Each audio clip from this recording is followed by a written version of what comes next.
So yeah, welcome to Face-to-Face Shorts, the same great podcast you know and love, but in a smaller, manageable, bite-size serving? There you go. I like dose. That sounds better. Where we kind of discuss different topics, some on point with the larger podcast. Some not. Some not. But today, yes, we're going to be staying on topic. We're going to be staying on the MK Ultra 2 episode topic. And since, like I said, it was such a huge one that, God, it could just spiral out into about 1,000 different directions. And each one of them are so interesting and have their own little like backstory and stuff. And so I thought it would be a good idea to kind of discuss one or two more of those gentlemen in order to, or, you know, events and call them all-stars of the MK Ultra team.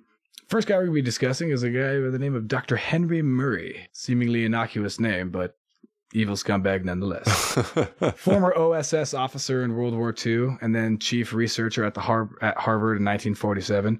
Murray lectured and established with others the Psychological Clinic Index. So from late 1959 to early 62, Murray was responsible for experiments that have come widely to be considered unethical, in which he used 22 Harvard undergrads as research subjects. Among other goals, experiments sought to measure individuals' response to extreme stress. And the unwitting graduates were submitted to what Murray called, quote, vehement, sweeping, and personal abuse, end quote. So attacks, like specifically tailored attacks, assaults designed to kind of take little jabs at their egos. Subjects then viewed recorded footage of their reactions to this verbal abuse repeatedly. Basically, what he would do is, you know, get them to divulge their most deepest inner, you know, first he would get them to trust them, you know what I mean? And then, you know, on camera would have them divulge all kinds of weird things, and also do like, what was it called? Questionnaires and stuff to get them to divulge super deep seated, you know, secret things, you know, sexual fantasies, freaking your fears, you know, your desires, your the things you're hoping to like accomplish in life and achieve, your thoughts about life, and like, you know, and then basically he would just berate them and be like, that's the dumbest thing ever, blah blah blah, and then how could you possibly think that, and this and that, oh, that's gross, you like girls with boobies, you fag, like blah blah blah, you know what I mean? Like, so among these students was a sophomore prodigy, 17-year-old Ted Kaczynski. Really? Who was a mathematician who went on to later become the Unabomber, a domestic terrorist targeting academics and technologists by mailing homemade bombs for 18 years. Longest running bad guy like ever in American history. Ted Kaczynski was said to be the subject of a voluntary psychological study alleged by some sources to have been part of MK Ultra, which is like, duh. You hear about what, you know, about the conditioning and the belittling and all that stuff, the repetition and all that and everything. It's got MK Ultra written all over it. Kaczynski spent over 200 hours as part of Murray's studies. Ted Kaczynski later abandoned an academic career in 1969 to pursue a primitive lifestyle free of technology in Lincoln, Montana. Kaczynski eventually decided that it was impossible to live peacefully in nature because of the destruction of the wildlands around him, from logging and real estate development and industrial projects. Right.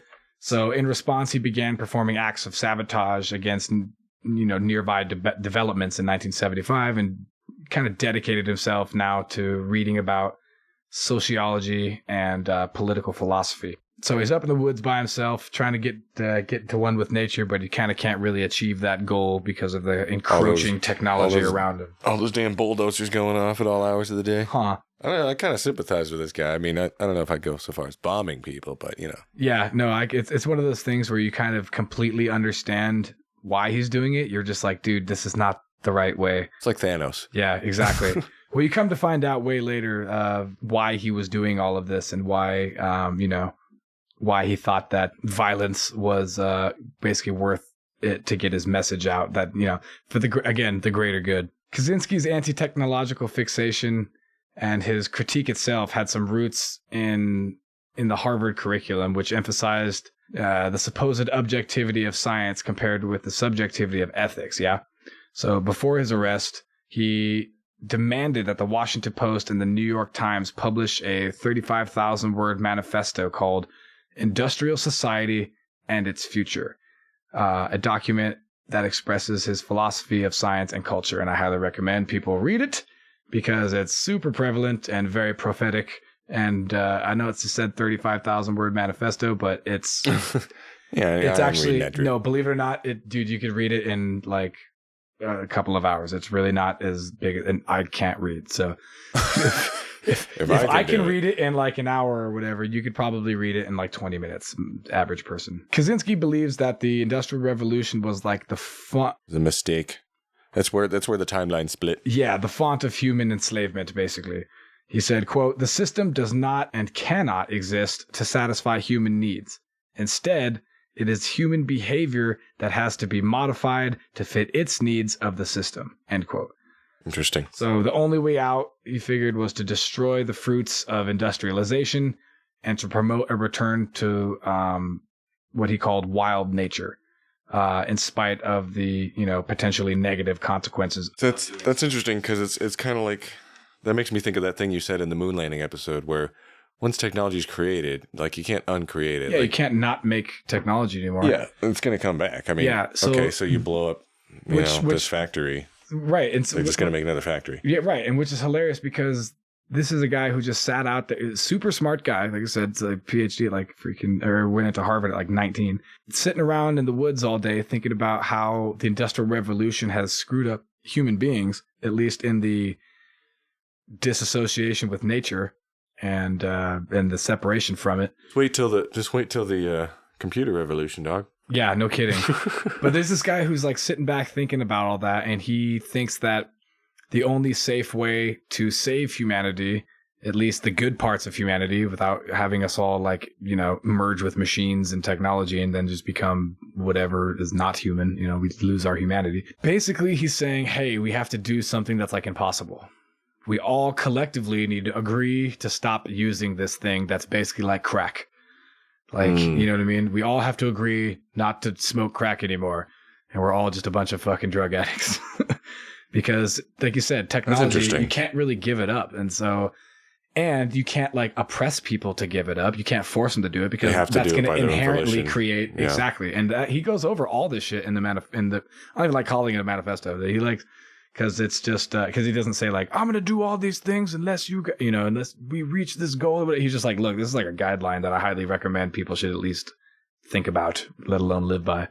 He's not wrong. And the way he talks about like the political system and how the way people freaking kind of are now. And I know that's very like vague and subjective, but I'm telling you folks, if you're interested in psychology, sociology, politics, any of that stuff, if you're interested in people, I highly recommend reading this book. It'll take you like an hour. It's just interesting how all these things intersect, whether it's, Ted Kaczynski being a part of this, who is the Unabomber, being part of this MK Ultra-like experimentation with Dr. Murray, who was part of the OSS back in the day, which was the precursor to the CIA, who was also hanging around in the 1960s with at Harvard with Timothy Leary, of course, experimenting with acid, and that's intersects the whole counterculture, aspect or whatever. So, like many of these subjects, that I would like I said at the very, very, very beginning of the first episode, I like to pick MK Ultra to kind of break the ice to people that think that these kinds of things are bullshit. Yeah, because it just intersects with so much information that is like relevant and also highly interesting, by the way. It's a web. It truly is. Thanks for joining us on the ride, and we'll see you on the next one.